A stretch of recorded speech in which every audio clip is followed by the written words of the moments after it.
അപ്പോൾ ഒന്നാമത്തേത് ഹമാസ് അവരുടെ പ്രവർത്തനം നിർത്താൻ സമ്മതിക്കും എന്നുള്ള സാധ്യത കുറവാണ്. അതുപോലെ ഈ ഹോസ്റ്റേജസിനെ എങ്ങനെ തിരിച്ചുവിടും, അവരെ എങ്ങനെ പുറത്തു കൊണ്ടുവരും എന്നുള്ള ഈ രണ്ട് പ്രശ്നങ്ങൾ ഉയർന്നു നിൽക്കുകയാണ്. ഇത് രണ്ടും പരിഹരിച്ചു കഴിഞ്ഞാൽ തീർച്ചയായിട്ടും ഒരു യുദ്ധവിരാമം ഉണ്ടാകാൻ സാധ്യതയുണ്ട്.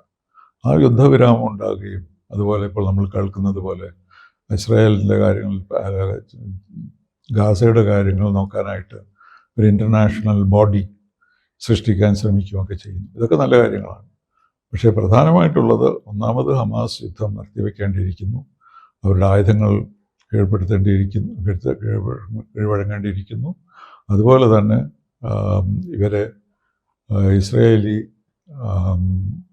പ്രിസണേഴ്സിനെ തുറന്നു വിടേണ്ടതായും ഇരിക്കുന്നു. ഈ രണ്ട് കാര്യങ്ങളും കഴിഞ്ഞാൽ പിന്നീട് കാര്യങ്ങൾ മുന്നോട്ട് പോകാൻ സാധ്യതയുണ്ട്.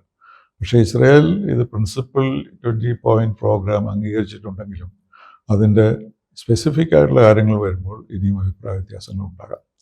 പക്ഷേ അവിടെ എല്ലാവരെയും നശിപ്പിച്ചിട്ട് ഗാസയെ ഒരു റിസോർട്ടാക്കി മാറ്റാം എന്നൊക്കെയുള്ള ചിന്തകൾ മാറിയിരിക്കുകയാണ്.